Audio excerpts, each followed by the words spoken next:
Hello, everyone, and welcome to our webinar, Legal Requirements for Balcony Inspections. My name is Miranda Ward, one of your Client Relation Directors with Davis-Stirling. We are thrilled to see so many of you today. We have a lot of information to cover, so we're going to get started. But before we begin, this meeting is being recorded. If you require closed captioning, please request it at the bottom of the screen. Please make sure to rename yourself via the participants list to your first and last name for attendance. We will be taking questions via the chat and Q&A functions to be discussed at the end of the program. All the information covered in the webinar today will be available on our website, Davis-Stirling.com. Now on to the presentation. Please welcome founder and co-managing partner, Adrian Adams, and co-managing partner, Laurie Poole.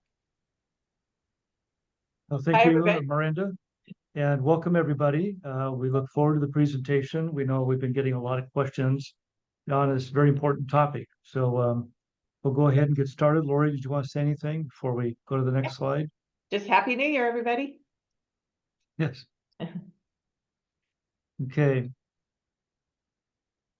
Okay, so we're going to start by going back to 2019. Do you all remember 2019? We were all so innocent then, I feel like.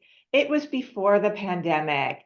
We certainly weren't doing virtual webinars back then, but that's also the year that a bill called SB 326 was introduced into the California legislature. It was approved and it became part of the Davis-Stirling Act in 2020.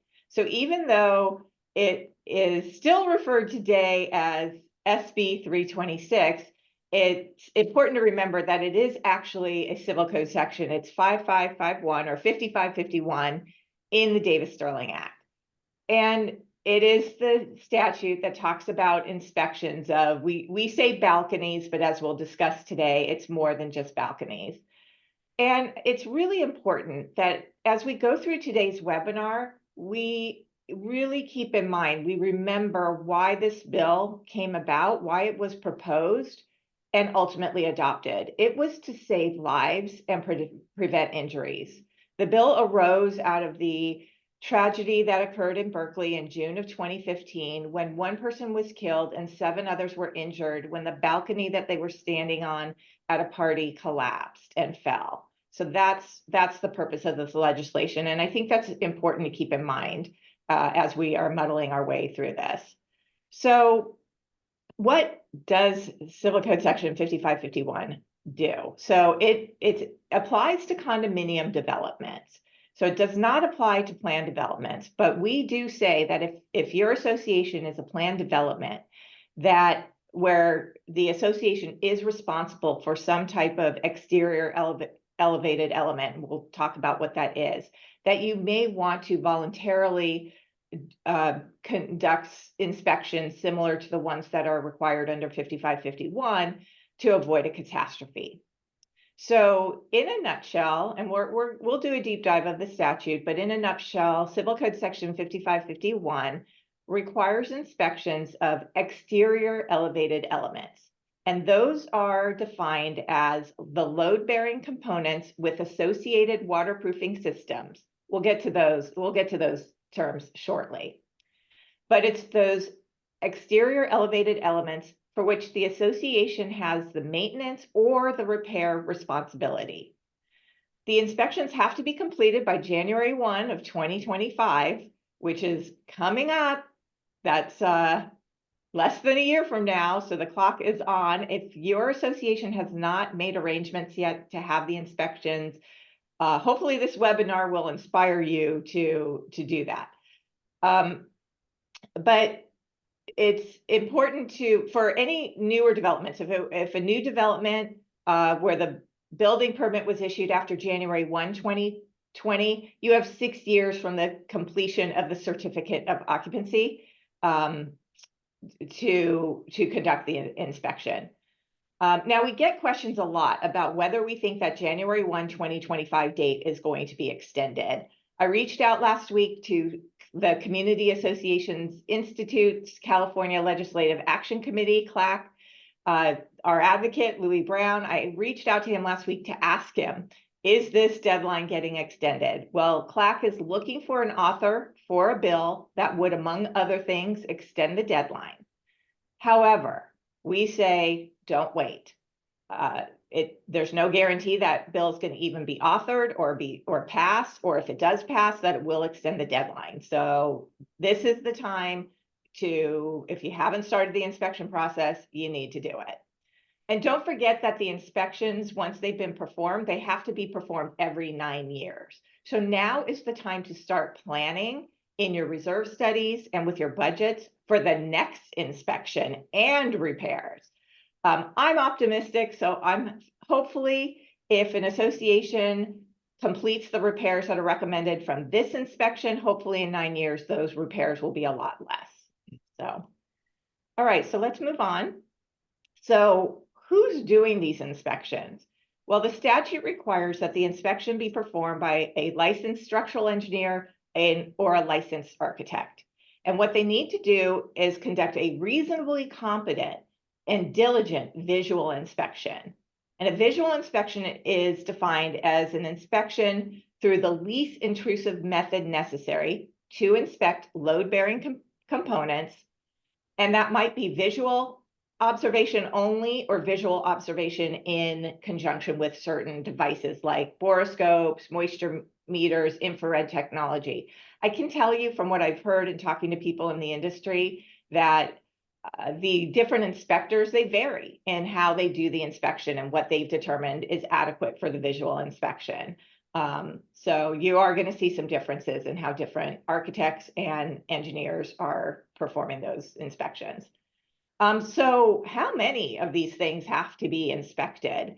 Well, the statute says you have to have a statistically significant sample, and that means a sufficient number of units to provide 95% confidence that the results from the sample are reflective of the whole, with a margin of error no greater than plus or minus 5%. Huh? What does that mean? I don't. I'm the lawyer. I deal with words. I don't deal with math. I leave that up to the inspectors to determine how many of these elements they're going to have to inspect to have a statistically significant sample. And again, based on what I'm told and talking to the inspectors who are doing these, it varies. Some feel that they want to inspect all of them to be sure. Others have come up with a formula to meet the statute's requirements. Prior to conducting the first inspection, the inspector will come up with a list of the exterior elevated elements, a random list of that. So presumably, if you don't add any more exterior elevated elements to your development, you can use that list going forward for the future inspections. Now, if during the inspection, the inspector discovers that there is unintended water or water vapor has passed through the associated waterproofing system, and we'll talk about what that is in a little bit, but that creating the potential for damage to the load-bearing components, then the inspector can conduct a further inspection, and they have to use their best judgment determining what further inspection that means. So basically, under the statute, you have to have this visual inspection of the load-bearing components. It likely will or it may require what we call destructive testing, which is not just looking, that there's going to have to be some drilling. There's going to have to be some type of looking beyond the surface. It's going to have to happen. But the most important part of this discussion about the inspection is that what are they looking for, or what are they trying to determine? Per the statute, they are determining whether the exterior elevated elements are in a generally safe condition and performing in accordance with industry standards. So again, going back to the purpose of the statute, preventing injuries and saving lives. All right, let's get a little bit more into what needs to be inspected. So the statute requires the inspections apply to buildings containing 3 or more multifamily dwelling units. So we get a lot of questions about, what about duplexes? Our community is made up of just duplexes. So there's 2 attached units together. Do we have to do the inspections? Well, the statute isn't very clear on that. Probably there, it could be read that not, But again, going to the purpose of the statute, if the association is responsible to maintain or repair an exterior elevated element on those buildings, our recommendation is you should consider doing the inspections to avoid a catastrophe. All right, so Yeah, let's you can tell by looking at this picture here. This is townhouse style units. Can you tell by looking at it whether it's condominium or planned development? You can't. No, Yeah. you can't. And a lot of associations are confused, or they say we're a townhouse. Well, a townhouse isn't a legal definition of condominium or planned development. It Right. really is going to take looking at the governing documents. It might take consulting with legal counsel to make that determination. Yeah, and you can see here that there's two, per building, and say sometimes call them pods. And to arrow to what Laurie was saying, we recommend that they be inspected. And you can see by looking at the one on the left, it's being held up by wood.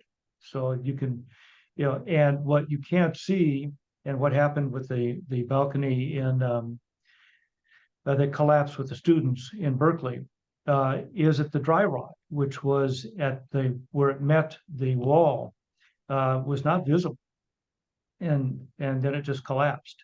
So this is where the inspections are important, and we recommend that if you're condominiums and you've got balconies or elevated elements, that you inspect them.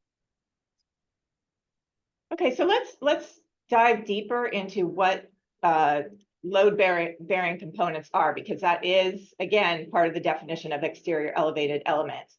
So load bearing components are components that extend beyond the exterior wall of the building to deliver structural loads to the buildings from decks, balconies, stairways, walkways, and their railings. So that's why, even though it's called the balcony bill or balcony inspections, it's more than that. It's the balconies, stairways, walkways, and railings, decks that extend beyond the building where there are structural loads. They need to be supported by wood or wood-based products. So if the supports are steel and concrete, then you don't have to do the inspections. These exterior elevated elements have to be designed for human occupancy or use, and the walking surface has to be elevated to more than 6 feet above ground level. So I get a question about Juliet balconies, and I love the term. Being a former English major, I love the term Juliet balconies. But those are some of those balconies that are, maybe they extend like 6 inches away. They're really decorative. They're not intended to be stood upon or walked upon. And a lot of times they have fixed windows, so you can't even get out to them. Those would not be considered exterior elevated elements, but it is going to be your typical balcony, your deck, stairway, walkways. Laurie, do you know where Juliet balconies got its name? I'm guessing from the Shakespeare's play, play. Romeo, yeah, Shakespeare, Romeo Yeah. and Juliet. I said I was an English major in college, so you know. It was from Shakespeare's play. That's where Yep. it came from. Yep, which is kind of funny because she was actually standing on the balcony. Yes, at least in the movie. I wonder if it was inspected. Oh, okay, I digress.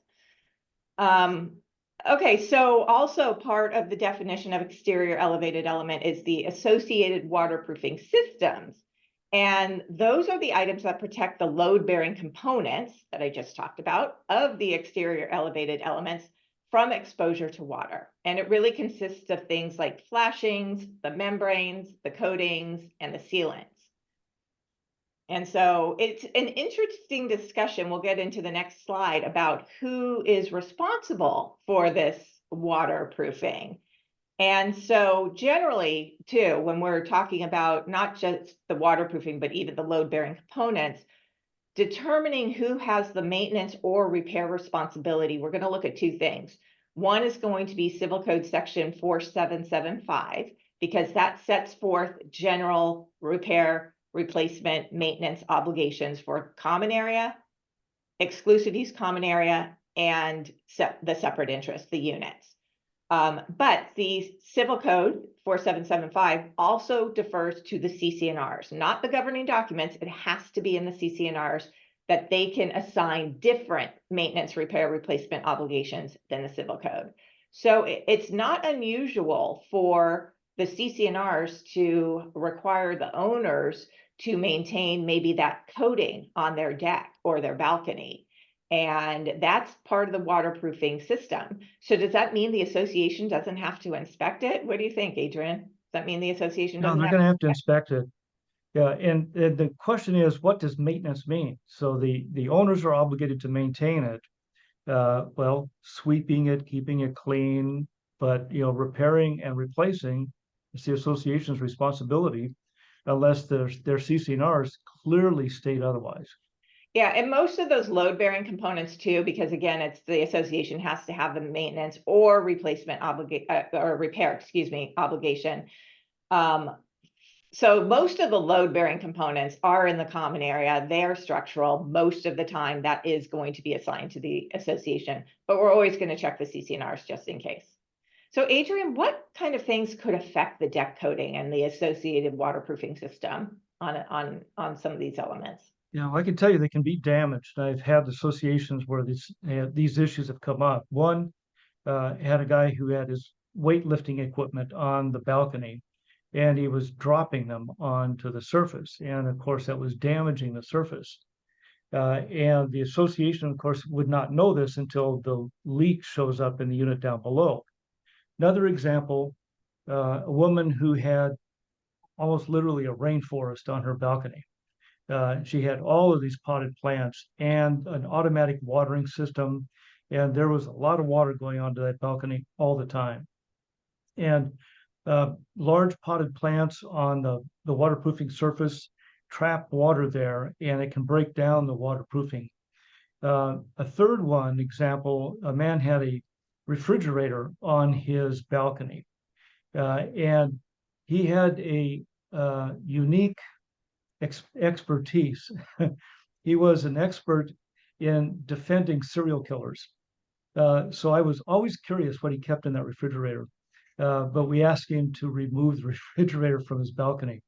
But you scoot a heavy object like that on that surface, you can damage the surface. Okay, so in those three examples, if the owners damage the surface and it starts leaking into the unit down below, Laurie, who's responsible for repairing that damage? Yeah, I mean, if it can be shown that, the damage was solely due to the owner's conduct or the owner's lack of maintenance or any of that, then there's certainly an argument that the owner is responsible to reimburse the association. But if it's common area, that has to actually be taken care of, and that's the association's responsibility. The association is going to do that, but perhaps seek recourse against the owner. Okay, well, one more thing that can cause damage that a few people seem to recognize is tile. And if your balcony is tiled, that tile has to be sealed, and people will forget or not even know to do that. And what will happen is water will go through the grout, and the grout is what's in between those individual set tiles that hold it in place. And it can also go through the tiles themselves. And what happens is it gets trapped between the tile and the waterproofing surface underneath, assuming there's even any waterproofing there. And so what happens is dry rot starts to set in, and it can weaken. And you can see also they have a number of potted plants, and it's usually and those are not going to affect the tile. But if you had the waterproofing surface that we saw before, that can cause damage to this kind of surface. So once the moisture gets trapped, it starts breaking down the wood underneath. And had an association where the developer installed tile on all the balconies. It was beautiful. And they didn't know that they had a problem with it until a woman walked out on her balcony and her foot went right through through the floor, as you can see here. And so they inspected and discovered that every single balcony had the same problem, and they were all suffering from dry rot. And so they had to do a special assessment in order to repair all of them. It was $1 million special assessment. So the question then comes up, what do you do once you recognize that tile is going to be a problem, and someone comes in and wants to install tile on their balcony? You can adopt a policy that says, no tile is allowed. Put it into your architectural standards, into your rules, that nobody can tile their balcony. But what if the board wants to allow people to tile their balconies? Then Laurie, what can they do at that point in order to protect the association? Yeah, I think in that case, we would want to enter into some type of covenant agreement with the owner where they understand that they are taking on the responsibility, not, for any damage, possibly for any maintenance, repair, replacement that, is necessitated by them having the tile on their balcony or deck. The nice thing about a covenant is it's recorded. And that means that it will go with the land from owner to owner. So when they sell the unit, it puts the new owner on notice that they're responsible for that tile. Because where we see problems is that when they don't have a covenant, new owner comes in, suddenly the balcony they discover needs major repairs. The new owner's gonna say, I didn't install that tile. It's not my responsibility. And then you're into a fight with the new owner. And did the old owner disclose? I mean, it just becomes a mess. So the way to fix that problem is to record a covenant so that there is never an issue as to who is responsible. And as Laurie said, you put into the covenant, the owner is responsible for maintenance, for keeping it sealed, and for any damage that might result because of that tile. Yeah, and I think another point too is that if the owners do have the responsibility for like the coating or the sealant or whatever on their balconies or decks, I think it's a good idea for the association to remind the owners, whether it's on an annual basis, maybe as part of the annual disclosure that they have that responsibility. And if there are certain products, that they should be using, or what the frequency is of inspecting that sealant and all of that information could be very helpful to let the owners know if the owners are responsible for maintaining those coatings, which is a key element of keeping water out and resulting in damage to those items. Yeah, the unfortunate thing about tile, I mean, it's beautiful, is that people think that they don't have to do anything with it.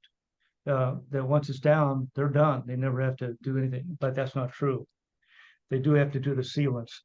Okay, balcony railings are also an issue, and they're part of the inspection because the balcony railings are going to be attached to the wood products of the balconies, and those anchors can become loose. There can become water that would get in to where it's anchored, causing dry rot. And if you come up and you push against the railing and it moves, you've got a problem.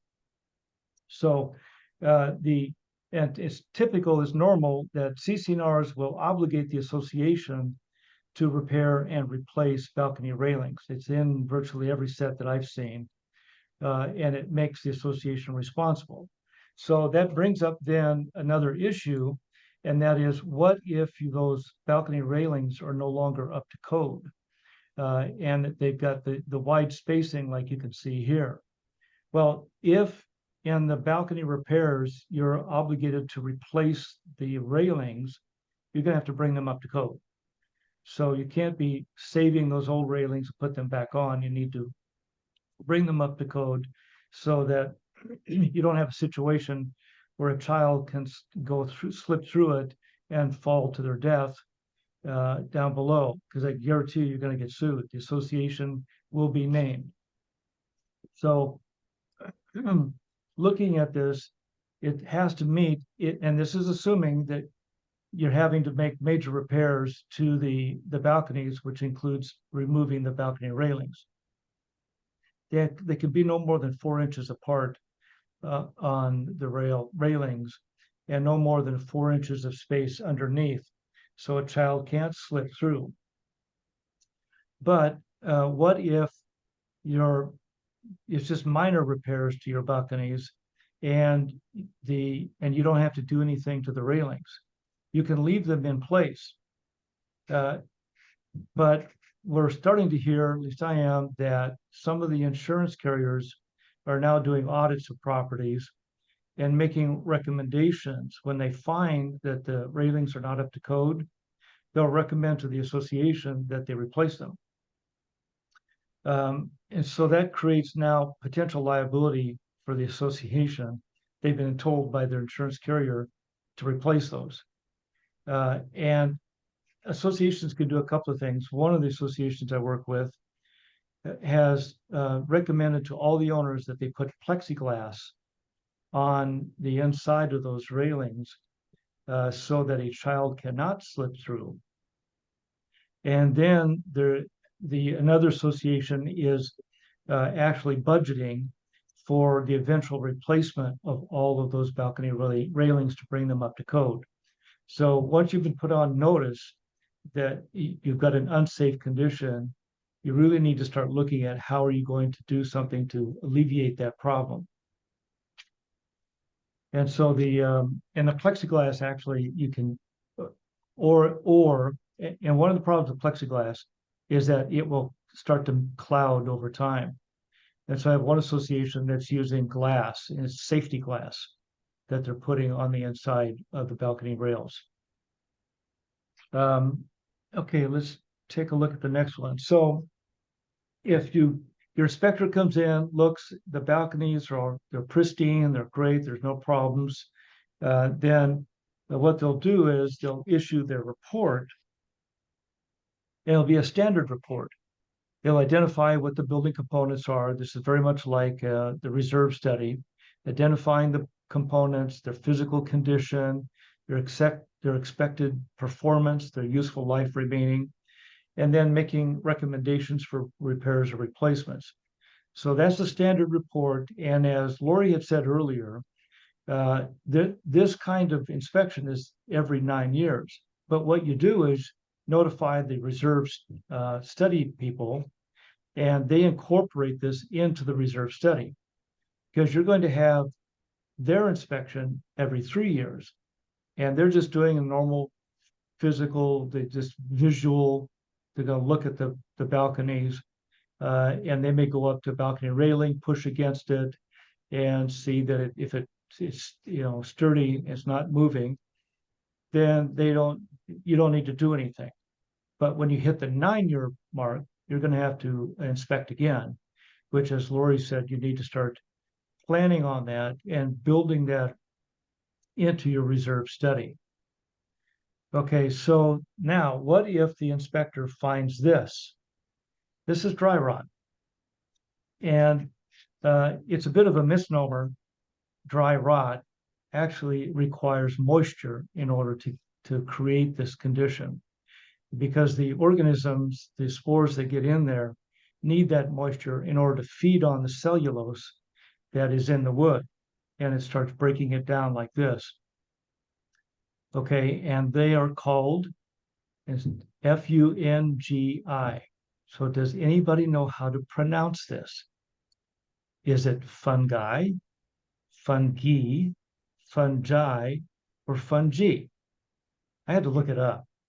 And the internet's all over the place. Okay, fungi apparently is the American pronunciation.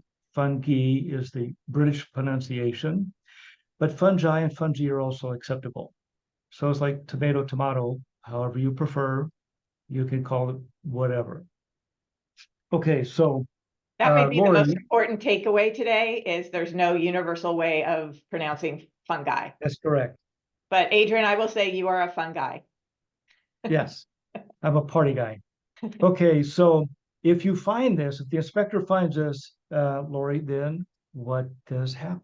Well, so the inspector, if the inspector discovers anything, it could be the fungi, Adrian, lurking around your project, or it could be something else that constitutes an immediate threat to the safety of the occupants, then the inspector must provide a copy of the report to the association immediately upon completion of the inspection.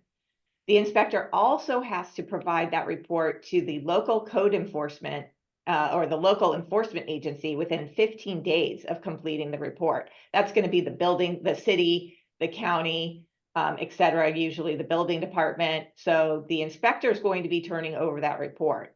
And the association has to take corrective action. So we can go to the next slide to talk a little bit more about what that means.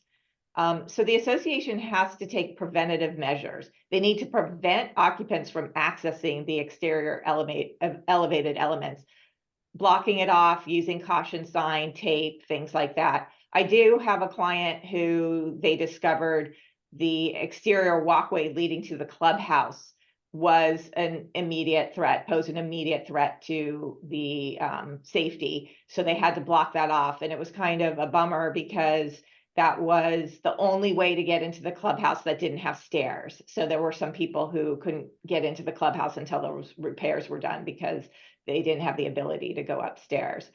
But you need to block it off. You need to conduct the repairs. We're saying ASAP, conduct those repairs, get rid of that imminent threat of safety. And you cannot allow access to that exterior elevated element until the repairs have been inspected and approved by the local enforcement agency, usually going to be the building department, but it can vary from city to city, county to county. So if your development gets a report from the inspector saying there is an imminent threat, those items have to be repaired right away. Access needs to be blocked. We've had questions too about unfortunately, sometimes where they're finding the imminent threat to safety on the homeowner's balcony. So how are they preventing the access onto the homeowner's balcony? And I've heard things about boarding it up from the outside, caution tape across. Adrian, have you heard of any other ways that they've prevented people from going onto their own balconies?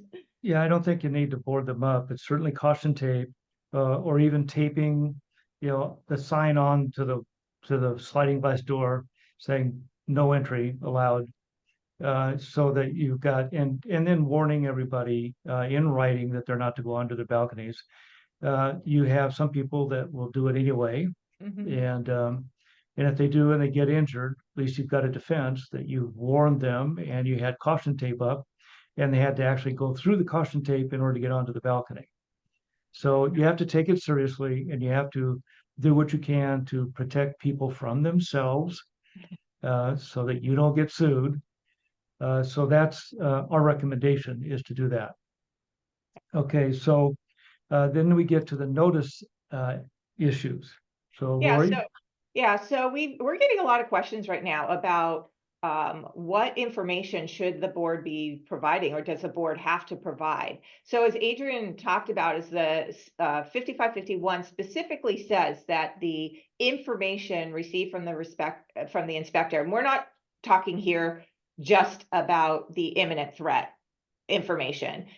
So associations are going to get information from the inspector. Hopefully there isn't an imminent threat of safety, but there could be. But there also are probably going to be other recommended repairs. It's not an imminent threat to the safety, but they found things that are concerning that are going to require some repair. I know one company, at least, I think I've seen the report, where literally they categorize in terms of green, yellow, and red. So the red was, really serious, got to take care of it. Yellow is caution, green means go. So I thought that was an interesting way that they had their report.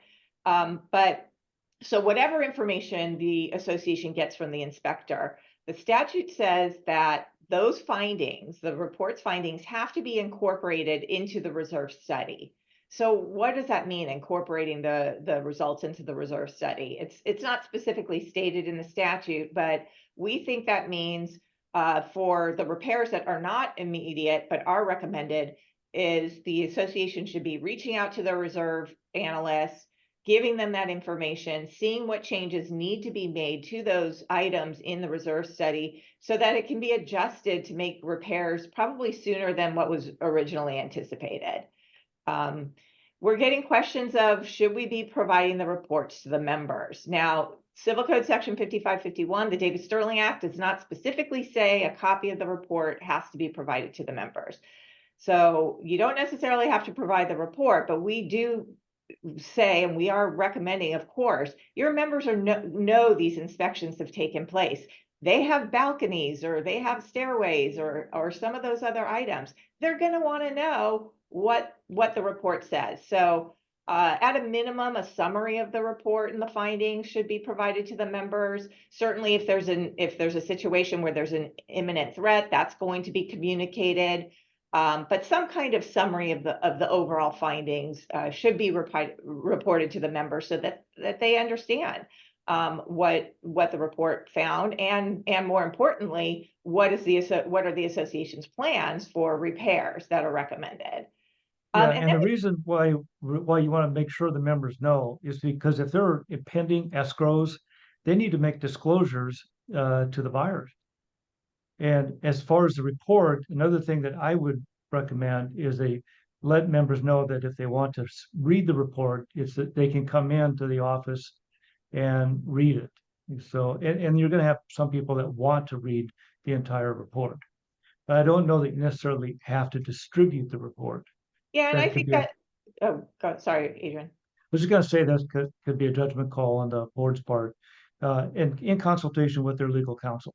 Yeah, that's what I was going to say. So, and we put lenders on here too, because as a reminder, Fannie Mae, Freddie Mac, they amended their lender disclosure, their information that they are asking, the questions they're asking back in 2021, and they're specifically asking questions about when was the last building inspection performed?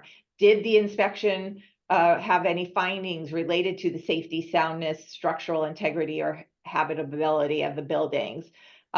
If so, have recommended repairs been completed? So there's a lot of information that Fannie and Freddie are asking for that is going to have to be disclosed. And so it's very possible the lenders are going to get a copy of the report. Actually, one of the Fannie requirements on their addendum is they are asking for either a copy of the inspection or the board minutes showing the findings, that document the findings and the action plan. So if an association has come up with a summary of the report and proposed action plan, that could be provided to the lender in lieu of the actual report, but they're asking for these documents. The downside is that some lenders will probably stop lending in your development until all the repairs are made. Yeah. So it really is incumbent, to get these inspections done and get the repairs done. So then the question is, how do you fund them? Yeah, and this was so we put this up here. This was a question that was submitted. We get a lot of questions from you all. Keep them coming. Thank you. But this was a question that was submitted that says we're short of money to complete the repairs we need to see by the January 1st, 2025 deadline. To successfully complete the repairs, we need an additional year without the burden of another special assessment. That was from David F. David F., I feel your pain. I really do. But I've got some good news for you, David F., if we move on to the next slide. Do the repairs have to be done by January 1, 2025? The answer is no, unless they're the immediate threat repairs. The statute, Civil Code Section 5551, only requires the inspection to be completed by January 1, 2025. So make sure you understand the distinction. You have to have the inspection completed. The repairs, depending on how concerning they are, could take longer. Yeah, well, if there are a lot of, like the association where they had to replace virtually every single balcony, it was $1 million special assessment. It's going to take time for the association, for the board to decide how they're going to fund it, to go out to bid, and then to schedule the repairs and to start making those repairs, and the repairs will take time. So you could easily go beyond the January 1, 2025 deadline. But as Laurie pointed out, that's when the inspection has to be done, not the repairs. So, how do you deal with if it's going to take you 6 months to 9 months to make all the repairs, and you've got balconies that are in then the red zone? Yeah. Well, you just have to do the caution tape. You have to make sure people know they cannot go out on their balconies until they get repaired. Yeah. Okay. So what about construction defects? Is there some recourse against the builder if it's found that, there are widespread needs for repairs based on the inspection? If your development is less than 10 years old, it is possible it's a construction defect. You would want to consult with construction defect attorneys and have that, you know, determined, or see if there's recourse from the developer. But if it's over 10 years old, there's not going to be an option for claiming that it's a construction defect that the developer would be responsible for. So the association is going to have to figure out how they're going to perform these repairs, and more importantly, fund those repairs, which is where we are with a lot of our clients right now, is they are coming to us because they've had the inspection, they've got the recommended repairs, they're coming up with their plan, and they're asking about funding. And where is that money coming from? That is literally the $1 million question. Where is that money Yeah, coming and one of the from? associations I worked with, the developer failed to install flashing on the balconies, and that's what keeps the water from going into the wood on the walls down in where it meets the balcony floor. And the association was not aware of it until they went beyond the 10-year statute. And then the question the association was looking at, well, can we charge the individual owners? Can we go after the developer? Well, past 10 years, which is why it's important to inspect if you're a new association, have a thorough inspection done. And ultimately the owners do pay because can you charge them individually? No, that's part of the association's responsibility, the waterproofing elements, unless the CCNR specifically state otherwise. And so it may be that everybody's going to be paying through a special assessment. And keep in mind too, like I said, any development where the building permit was issued after January 1, 2020, they have to do that inspection within 6 years of the occupancy. So that situation you described hopefully will be at least a little bit more proactive, because they'll be doing those inspections within the 10 years. So if it is a construction defect, maybe that will help discover, have those discovered before the statute can run out. Okay, So let's talk about Adrian, reserves. yeah, Adrian, how, like I said, the $1 million question that we're getting a lot right now is how are our association clients supposed to pay for all these repairs? Yeah, well, can they use the reserves to pay for the inspections? The inspections are, in some cases, very expensive, and they don't have the money in their budget. And can they use their reserves? And the answer is yes, they can. And then what about using money in the reserves to pay for the repairs? Well, it depends on your level of funding. I mean, if you got money set aside for balcony repairs, then you're really lucky, and you could use that money. But what if, let's say that you need 100,000 to make repairs, and you've only got 200,000 or 300,000 in reserves, and most of that's set aside for roof repairs. Okay, you could use the money, but I consider that borrowing. I know that others will disagree with that, and that's a pool of money, and they could just use it however they want. But the statute says that they have to use prudent financial management of their reserves. And if you take all of the money out of your reserves to make balcony repairs, then you have no money left for the roof replacement that has to be done the following year. That's not good fiscal management. And so if you do borrow, then you have to repay within 1 year, and you have to give notice to the membership that you're borrowing, that you intend to borrow, and that you intend to look at a special assessment to repay monies into the reserves. All that has to be laid out, disclosed to the membership, and has to go into the minutes of your meeting. So you can tap into your reserves, but your ability to pay for all the repairs may be limited. Okay, so that means then perhaps an emergency special assessment. And the board is authorized on its own authority to special assess whatever they need in order to make the repairs.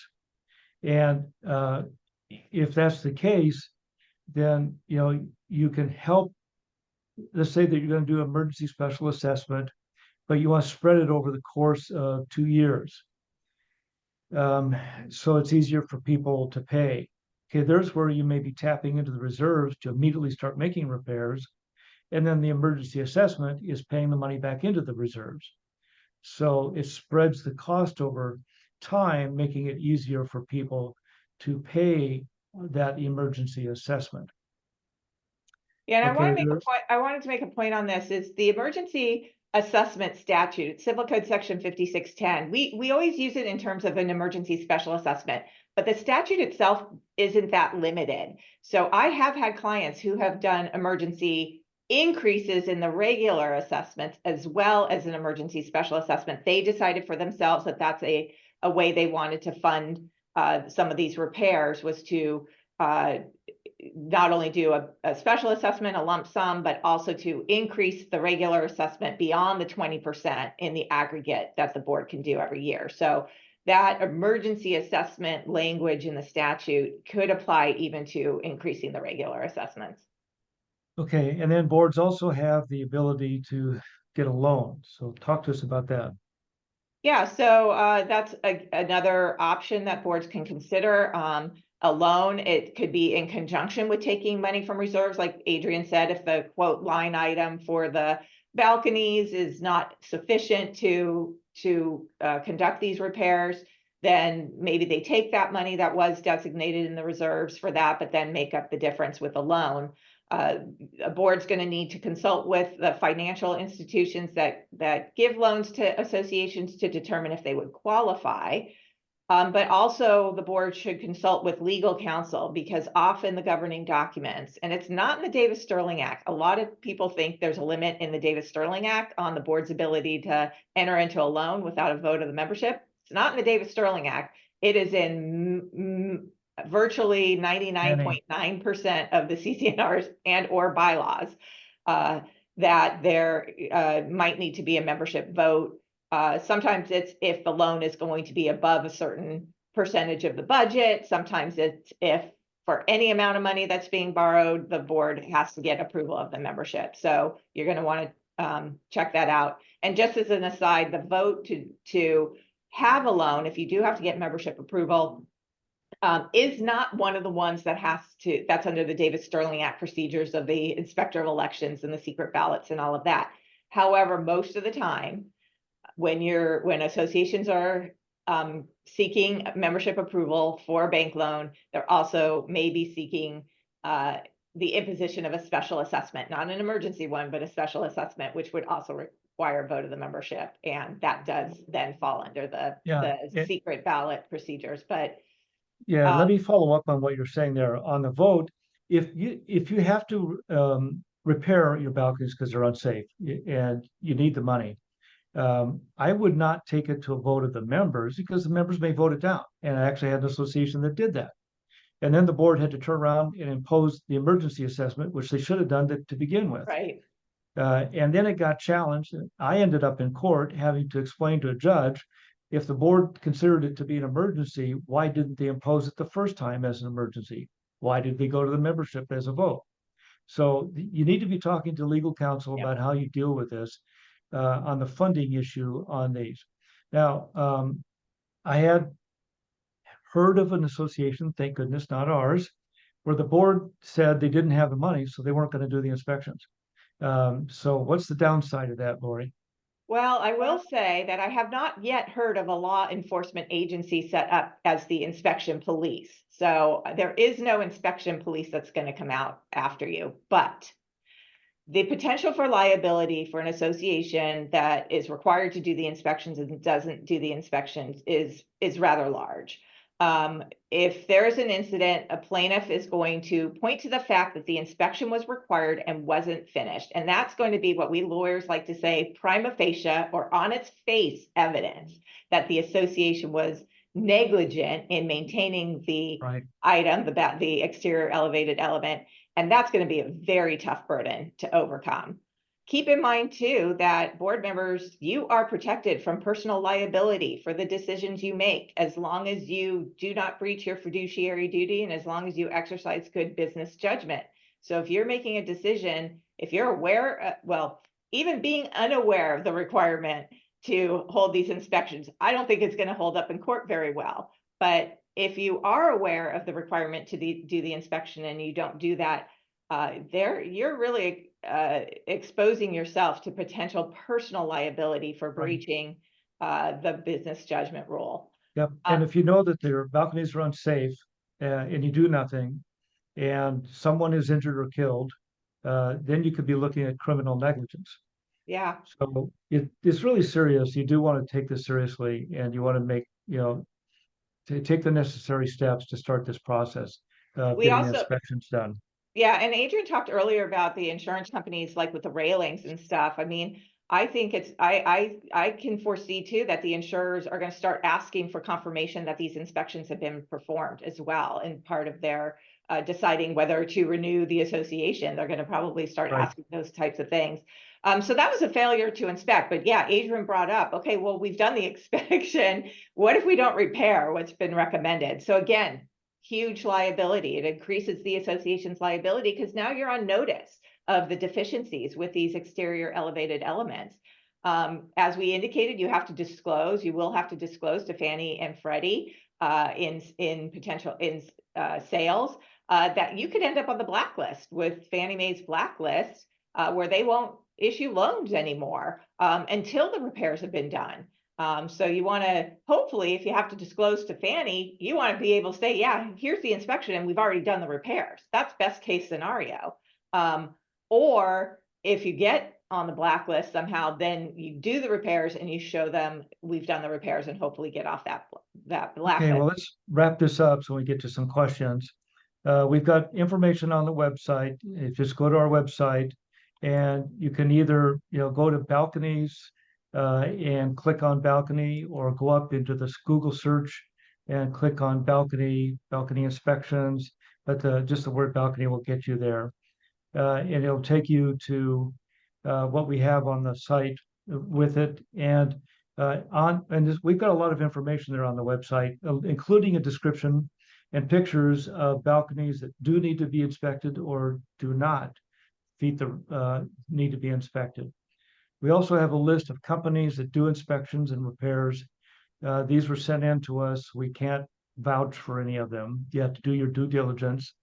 So, ask for their credentials, their insurance, what kind of experience do they have with doing these inspections. But it's here for your convenience to help you get started with tracking down somebody and retaining them to start the balcony with the inspections.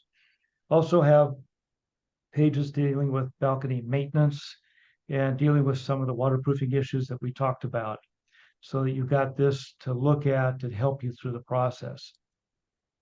Okay, so Miranda, let's see if we can get in some questions. I'm sure we were so thorough that there aren't any questions, Adrian. I mean, You guys were doing a pretty good job at answering them as they were coming in. I Oh, did good. want to remind everyone that if you don't see your your questions answered today or in the newsletter, it's likely because they were too specific.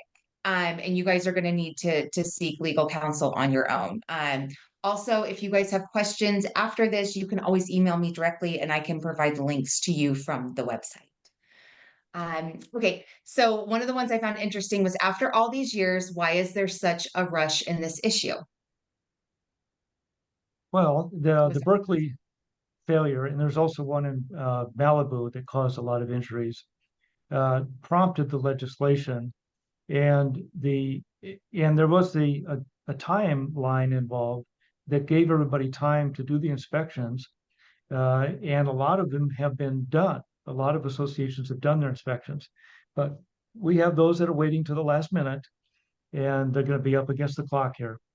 I was going to say, people like to procrastinate, so there's procrastination out there. But yeah, as a reminder, it was 2019 when SB 326 passed. It went into effect January of 2020, and they gave everybody, till January 1st, 2025. I do know a lot of associations really didn't start thinking about it until probably 2022 or last year. All right. Can someone clarify the statement regarding homeowner responsibility for a private use balcony, not common area? This inspection is the responsibility of the home or of the HOA, but what about maintenance / waterproofing / repairs if not specified in CC&Rs? So it is going to depend on what component you're looking at and where it's located. So if it's not specified in the CC&Rs, you'll look at Civil Code Section 4775, because that does say who's responsible, whether it's common area, whether it's exclusive use common area, or whether it's part of the separate interest. So that determination needs to be made. Yeah, and if it's a townhouse style unit and it's a planned development, not a condominium, association might not be responsible for anything. Maybe the owner's entirely on the owner. So Yeah. you have to look at the documents. You may want legal counsel to look at your document to make that decision. You definitely want legal counsel to look at your documents and the civil code and help you make that decision. All right, so inspectors said they only need to inspect 15 to 30% of balconies to meet new law requirements. Is this correct?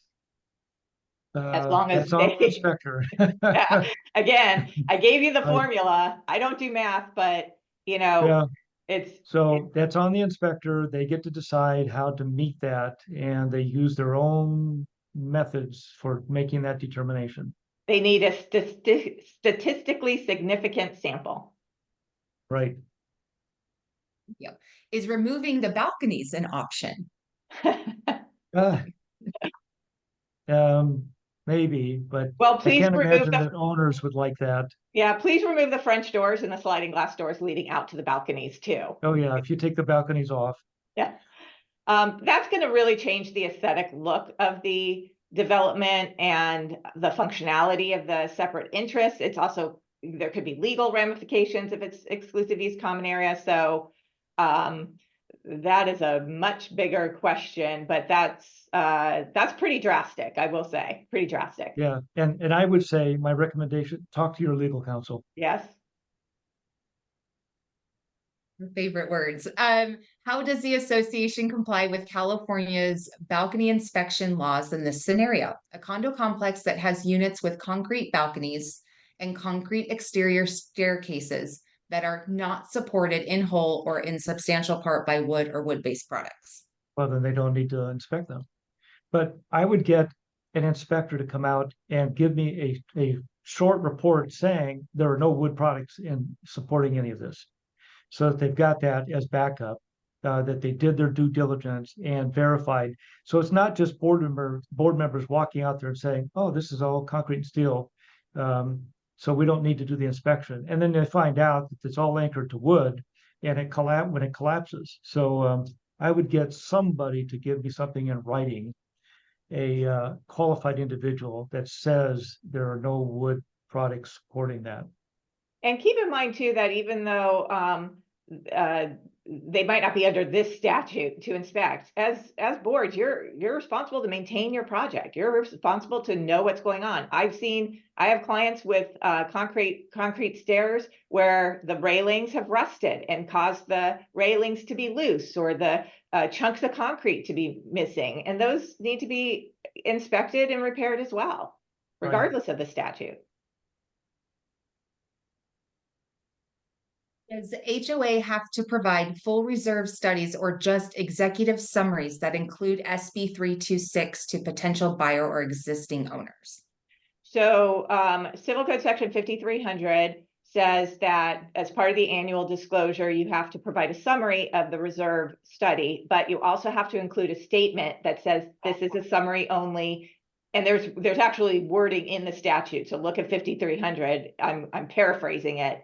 But it's basically, this is a summary of the reserve study, but members can request a full copy of the reserve study. So if members request it, you need to give it to them. you have to give it to them. Right. Right. So some units in my community have owner installed balconies after the community was established. Can covenants be added to a unit at any time? Can the association implement them when the ownership of the unit in question changes, which is a covenant? Okay, well, that's a problem. There should have been a covenant before it was installed. Mm-hmm. Because now trying to get them to sign the covenant, they're probably going to say, no way, I'm not signing it. And it says in the CC&Rs, you're responsible for the exterior elements. And you've got a fight on your hands. and it may be that you'll be able to push them hard enough to agree to sign one, but it becomes increasingly difficult if this is a subsequent owner who didn't install it. They bought it that way. So that's why it's so important to get these covenants recorded whenever there are changes to structural elements. When you're changing, if they're going to be removing a wall inside the condominium, you want to make sure, first of all, that it's not structural, but any kind of alterations that they're making, such as adding a balcony or enclosing a balcony, that you've got a covenant recorded.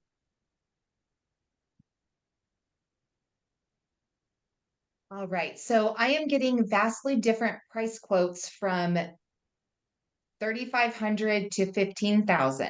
What criteria should I use to choose a company?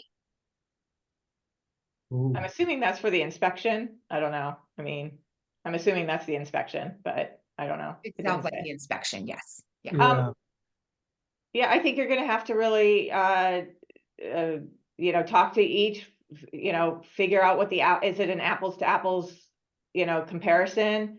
right. You're gonna have to really look and try to figure out why they're so different. And it could be the difference between the scope of this visual inspection and what they're opening up, things like that, that could be playing into it. Also, how many they plan to do. Again, all those things that we reviewed that are really up to the different inspectors to figure out how they want to do it. So that could be where the variation is. Right. Can an owner proactively order their own inspection preemptively and satisfy the intent of the code? Yeah, well, this is where Laurie was saying that there's no police that's going to police this. And I think that there are going to be internal police policing this, and that's the individual owners. So if the association fails, the board does not do these inspections, I suspect you're going to have individual owners reporting them to the building department or to whoever that their board failed to inspect the balconies. So are they doing their own inspection? Okay, that's fine. That doesn't mean that the association is now doesn't have to do any inspections. They still have to do their inspections and get their reports. Right. I was told that a general contractor with a Class B license can do the inspection. Is this true? Well, right now the statute says a licensed structural engineer and a licensed architect, or a licensed architect. Either That's what or. the statute says. Right. If this contractor has one of those licenses, yes, but if he doesn't, then no. Yeah. Is anything written that the board can send to all homeowners as proof that the responsibility is for the HOA to inspect and fix? Because 5 balconies out of 6 that we have, unit owners are board members with only owner access to the balcony. Some homeowners may think board members want to spend HOA money to fix their own balcony. Huh. No, If- inspections dictated by statute, Give them our website, have them look on our website. right? If you have an 8-unit complex and 2 are not exterior load bearing, if the CC&Rs state the HOA is responsible, do all homeowners have to pay for any problems with these 8 units? Yes.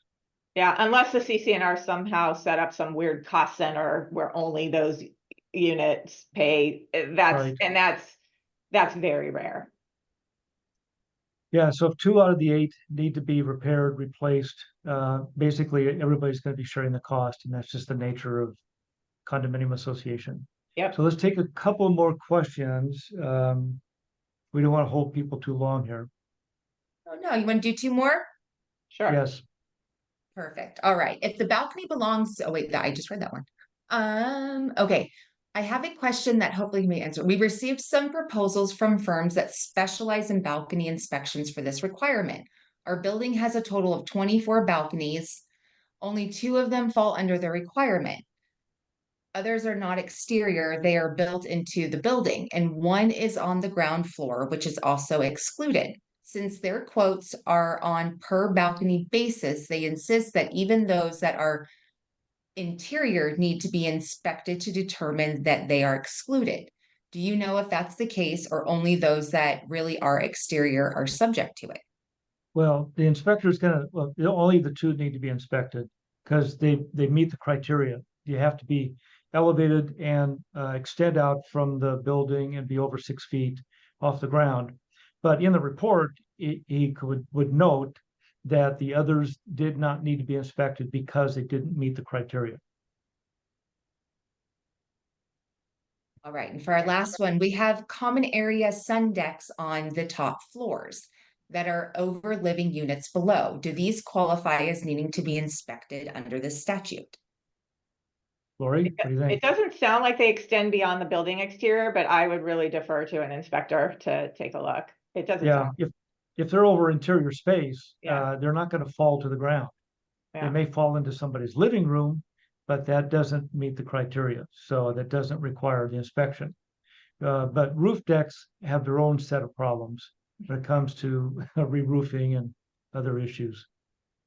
So that's it. Thank you, everyone. And again, we've got stuff on the website, and I may do some follow-up answers in the newsletter to questions. Miranda will collect all the questions that we didn't get to, and we'll see if there's anything there that need to go into the newsletter. Laurie, Miranda, anything you guys want to add here in the end?